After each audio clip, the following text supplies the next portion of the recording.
மாண்புமிகு பேரவைத் தலைவர் அவர்களே, 2021ஆம் ஆண்டு நடைபெற்ற தமிழ்நாடு சட்டமன்ற தேர்தலில் திராவிட முன்னேற்றக் கழகம் 6வது முறையாக வெற்றி பெற்றப்போ ஒரு பக்கம் மகிழ்ச்சி இருந்தாலும் இன்னொரு பக்கம் எனக்கு கவலையும் இருந்தது.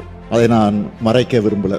இந்த பொறுப்பை நான் எப்படி செய்ய போகிறேன், வாக்குறுதிகளை நிறைவேற்ற முடியுமா, மக்கள் விரும்பக்கூடிய வகையில் ஆட்சி நடத்த முடியுமா, மக்கள் மகிழ்ச்சி அடையும் வகையில் ஆட்சி நடத்த முடியுமா என்ற கவலைதான் எனக்கு இருந்துச்சு. முந்தைய 10 ஆண்டுகால அதிமுக ஆட்சியில தமிழ்நாடு அனைத்து வகையிலும் அனைத்து துறையிலும் மிக மோசமான பின்னடைவை சந்திச்சு மோசமான நிலைய அடைஞ்சிருந்துச்சு.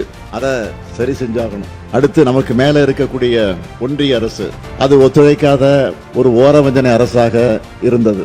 இந்த 2 நெருக்கடிகளையும் எதிர்கொள்ளணும் என்பதுதான் எனது கவலைக்கு மிக முக்கியமான காரணமாக அமைந்தது. இடியாப்ப சிக்கல்னு சொல்லுவாங்க. அப்படியான சூழல்ல தான் நாங்க ஆட்சிக்கு வந்தோம். அதனாலதான் கவலை கொண்டவனாக நான் இருந்தேன். ஆனா இப்போ 5 ஆண்டுகள் கடந்த நிலையில நான் சொல்றேன், நான் மிக மகிழ்ச்சியா இருக்கேன்.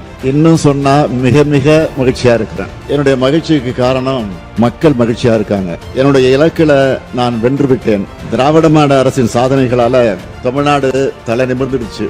மக்கள் மனநிறைவு அடையக்கூடிய வகையில ஆட்சியை வழங்கி கொண்டிருக்கிறோம். இன்னைக்கு தமிழ்நாடு மற்ற மாநிலங்களை விட அதிகம் வளர்ந்திருக்கு. இந்தியாவின் மற்ற மாநிலங்கள் எல்லாம் தமிழ்நாட்டை அண்ணாந்து பார்க்கறாங்க. அதுக்கு காரணம் நம்முடைய திட்டங்கள், நம்ம செஞ்சுட்டு இருக்கக்கூடிய சாதனைகள். இதெல்லாம் தான் என் மகிழ்ச்சிக்கு காரணம்.